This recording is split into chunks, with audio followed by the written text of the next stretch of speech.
Hey guys, it's Riley, Arbitrarium.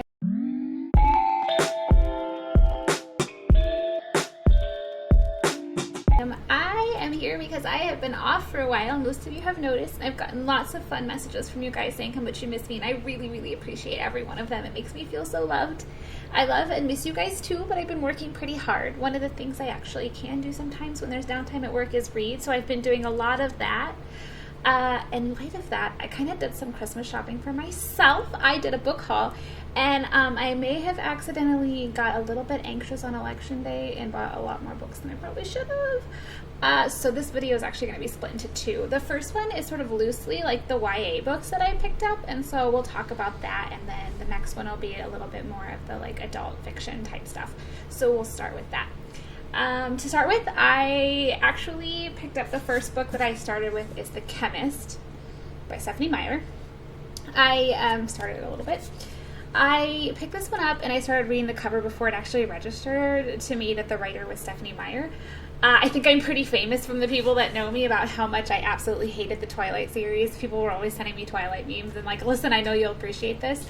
But I also read The Host, and I had some mixed feelings about that one. Like, I really appreciated some of the themes about, like, racism and understanding other people, but it also kind of did that whole, like, YA romance trope again, so I wasn't sure how I feel about that. I do think that Meyer grew a lot as a writer between the two stories, so that was kind of nice about that. This is not a YA book though, so I expect it to like really show a lot of her maturity as a writer and give like a chance to show off some of her other skills. I'm actually kind of looking forward to it. I always liked her imagination and the way that she approached books, so I hope this book moves beyond those romantic tropes and it kind of weighed down her previous story. So I'm really excited to read it. It's actually about someone who's a government agent, and I think she is a killer or like a assassination person. I'm not really sure, but I'm really excited to read it, and I just kind of started it. So that's the first one. The next one I picked up is actually out of order because I picked up The Rules of Civility by Amos. Towles. This was actually one of the two books that were on my list when I went in to pick up books. I had read A Gentleman in Moscow on a whim. I basically just wanted to see like how good the book could be, since it never leaves the walls of a single hotel, and the spoiler for that is I absolutely loved that book so much. I actually put this one immediately on my list to buy at the bookstore. The book is set in the Jazz Age. It's one of my favorite backdrops for fiction. I read a lot of like nonfiction and fiction, particularly about the women of that era. This is actually in the 30s, but when I started to kind of read the back and like learn a little bit about what's going on with it, it was actually an easy pickup. The protagonist of this novel is actually also female, so I'm excited for it. Let's see. This one should be really interesting. So this is a definite YA novel. It's called Georgia Peaches and Other Forbidden Fruit. I was perusing some of the staff choices when I was at the bookstore, and this was listed under for one of them. I'm a little bit of a sucker for a good coming out story, which technically this isn't. But that's kind of where I started when I was looking, and it has all the makings of a really, really great story. So the protagonist is a gay teen. Her family moves her to this really super conservative area, and then her dad kind of asks her to chill for a bit on it, and I wasn't sure how I felt about that. It sounds a little bit like a bad setup. I thought it would make me a little bit angry. I'm not really sure yet. A cursory glance of Goodreads, though, says that this author is very well known for having amazing cast of characters and really making you care about not just the protagonist, but everyone else in the story. And also one person said something like she has a no-fear approach. It's always way more out there than she expected, and always really good. So it's very much not my cup of tea in at least one respect, and that is that it was some people called it a Christian lesbian story. So I'm not much on God fiction. I'm not much on like religious fanaticism or anything like that. So we'll see. I'm going to give it the benefit of the doubt, and I will I'll let you know how that goes. So there's that. Next is Faller. I was super excited. This was actually one of the other ones that I had been wanting to check out. It has a very interesting premise. The protagonist and everyone else that's in this book wake up in New York City with no memory, and part of the world has like dropped off. Like they're literally like floating in separate pieces, like the world is broken up. There's other post-apocalyptic themes that are talked about. Faller has some clues in his pocket to sort of piece what has happened in his past before all of it.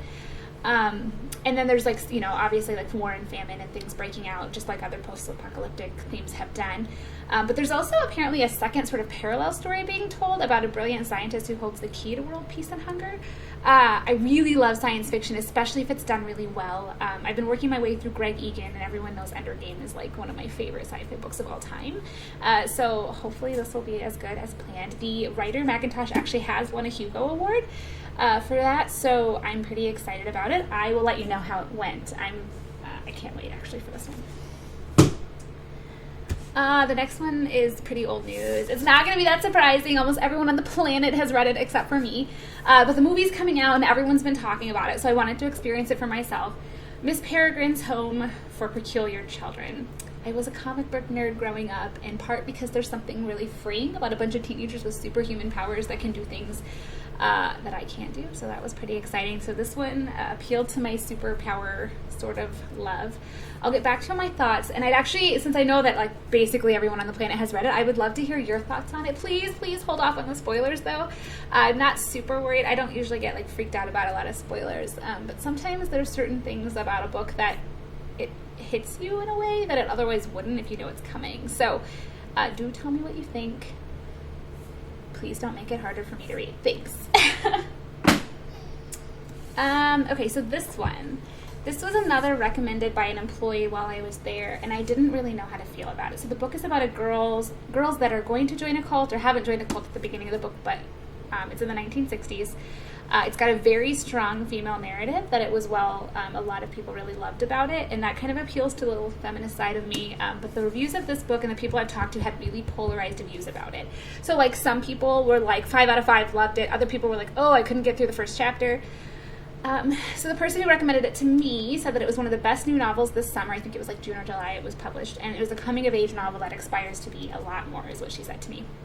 So some people suggested that the prose was very overblown and way too much, way too flowery, overdone. Other people thought it was very cerebral and that they really liked the way that it was done.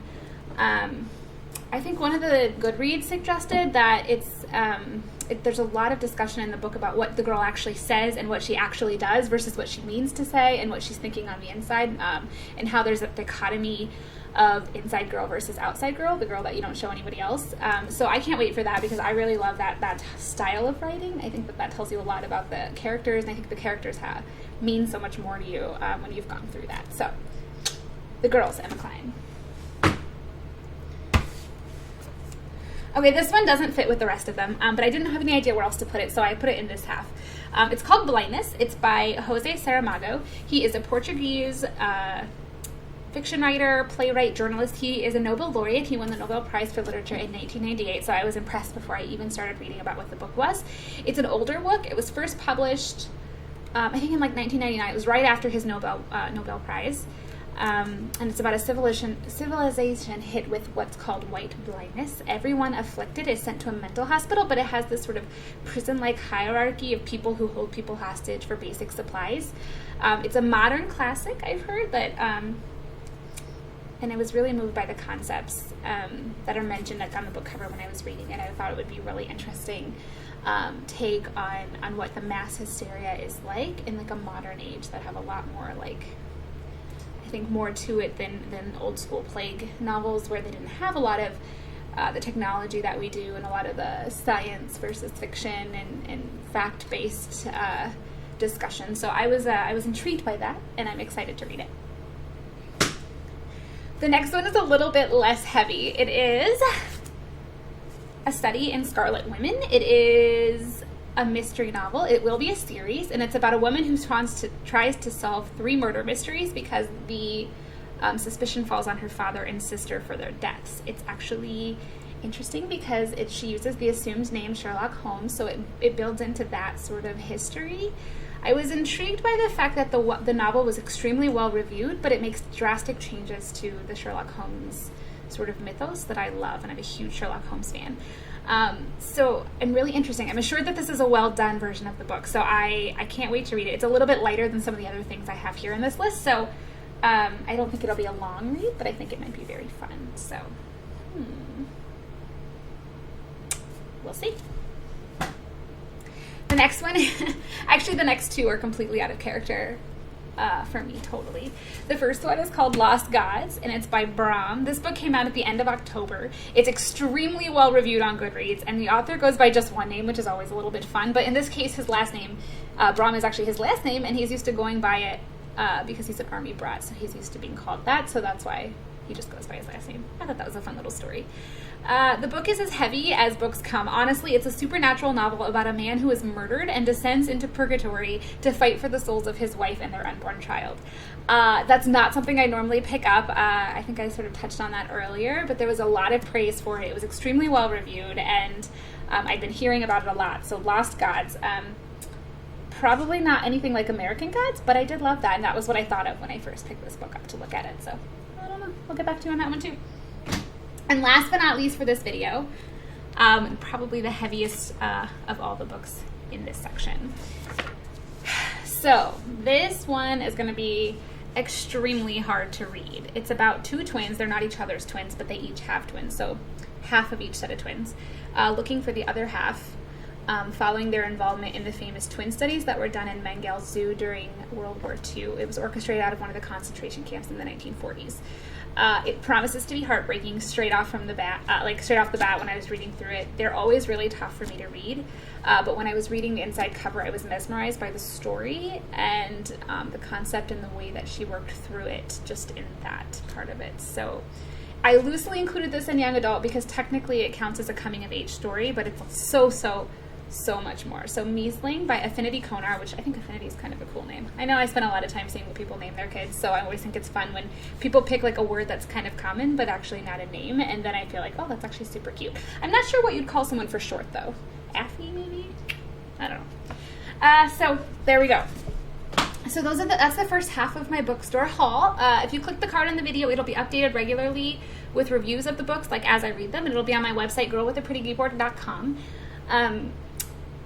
As I go, like there'll be more added. So I have a couple that I've already put up because it took me a long time to get to this video because I've been working so much. I'd be happy to read any comments you have on either the books that I picked out or any recommendations that you'd have for my next reads, although I have quite a few to get through, so we'll see how that goes. Please like and subscribe, and thank you so much in advance.